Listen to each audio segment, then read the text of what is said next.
Hi, Shalom friends. In the 19th century, there were three inventions that changed the face of Europe and the world and changed the perspective upon how one looks at another. I'll give you a hint. All three inventions begin with the letter T. The train, the telegraph, the telephone.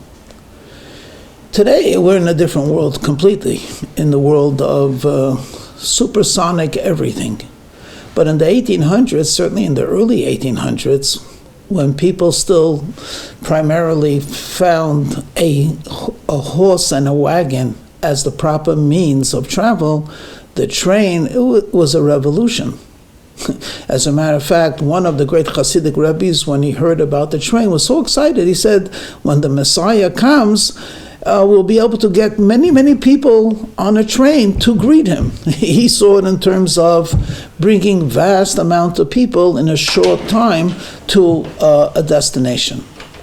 But of course, those of us that believe in divine providence understand and understood then that these three wonderful inventions, with all of its benefits, also conveyed powerful spiritual truths. And one of the more popular teachings at that time was that sometimes we wonder, we pray, but does God hear? Well, the telephone reminds us that your words can be conveyed over vast distances.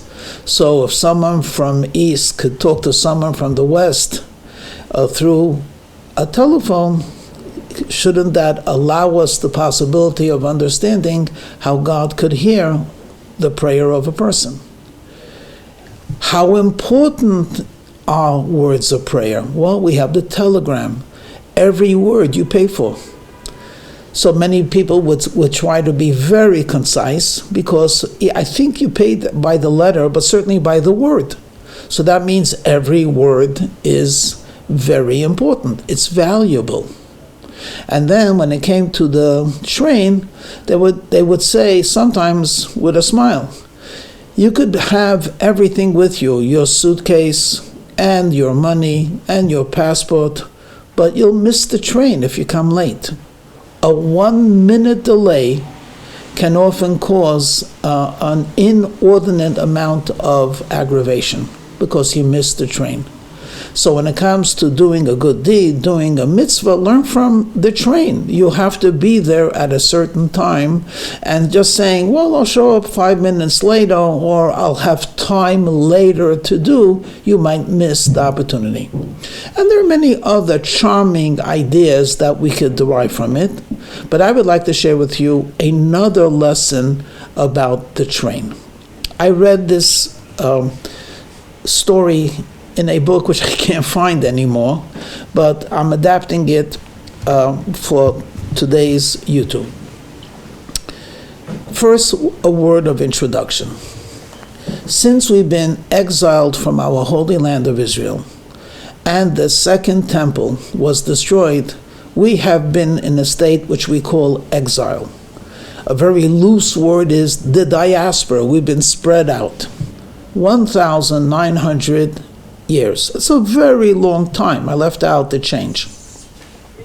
From the moment we were exiled, we reaffirmed our firm belief that we will come back to the land and we will merit to build a house for God, and the world will usher in an era of peace, prosperity, beauty, and we call that very loosely the Messianic era. 1,900 years have passed. We've never lost our belief. In fact, the belief has become more acute. What's taking so long? Not it hasn't happened, so it won't happen, but rather the baby is about to be born. The labor pains are coming so swift. So what's stopping it? I don't have an answer to that. But I do have an affirmation and a truth. Our Rabbi, Rabbi Schneerson of blessed memory, not only advocated that we prepare for the coming of Mashiach, but was convinced that this is the generation. That means me and you and I, will merit to see Mashiach. And we often ask ourselves internally, what makes this generation so special?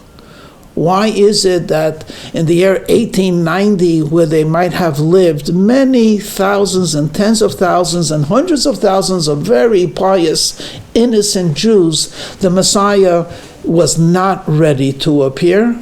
And today, in this very free, somewhat assimilated society, no, now he's ready to come. He's waiting to enter, to cross over the threshold. The Rabbi once said, he's on the threshold, you have to schlep him in. What makes this generation so unique? So I read that in days of old, when they made a bridge, they would have a surveyor, they would have an engineer, they would have the experts to make a bridge over a gorge. And of course, they did the best they can with the knowledge that they had. So now they have a bridge. How do they know that that bridge is strong enough to carry traffic? So what they would do is they would take a train and have 10 cars filled with coal, which is a tremendous weight. And the steam engine would chug over the bridge, and if it was able to contain the weight of a steam engine with 10 coal cars filled to the top, and without braking, certainly it will be able to hold foot traffic and maybe even animal traffic. So imagine you're there looking at the grand opening. The engineer is there, and all of the people involved, perhaps the Tsar of Russia himself is there. And with a great flourish, there's a proclamation made. We are inaugurating the bridge, and we are ready for the first the first test. And now comes a shiny steam engine, and it chugs slowly over the bridge, and people are beginning to become a little bit nervous. What will happen? Will it shake? Will it bend? Will it creak? But it goes, it chugs nicely, and as it goes the first 40 feet comes the first coal car, and it continues, the second coal car, and the third coal car. When it comes to the fifth, they notice a little bend in the metal, and the engineer is biting his nails. It's supposed to bend, but how much? And it continues. And now there are 9 cars on the bridge, and the steam engine is about to leave. What are we all waiting for? Car number 10. If car number 10 is able to cross over the bridge linked to the 9, which is linked to the steam engine, this engineer will be rewarded handsomely.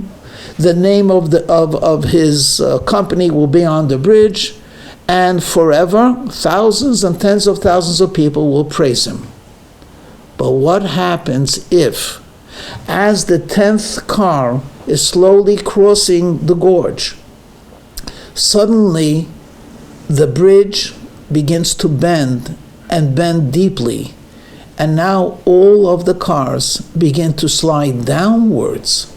And as you know, the weight will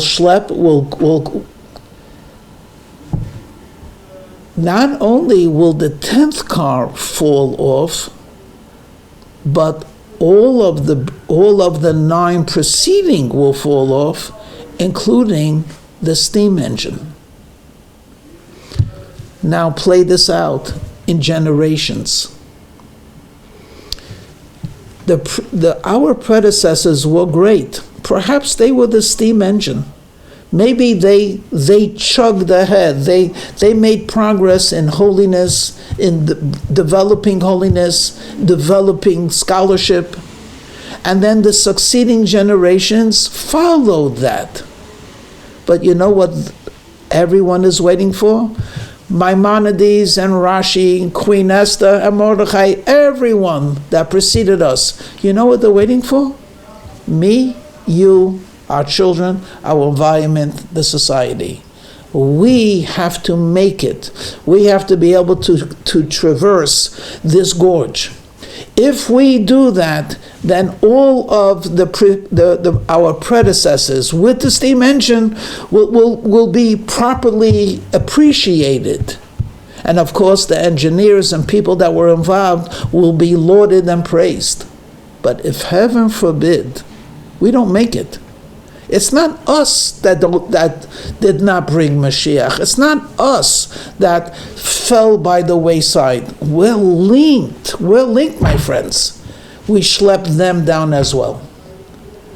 That is why it's so imperative that no matter how limited we might be in our understanding of God or in our actual piety, we got to give it all we got, even if it seems to be less than 100 years ago, because our grandparents are gazing at us. Don't let us down.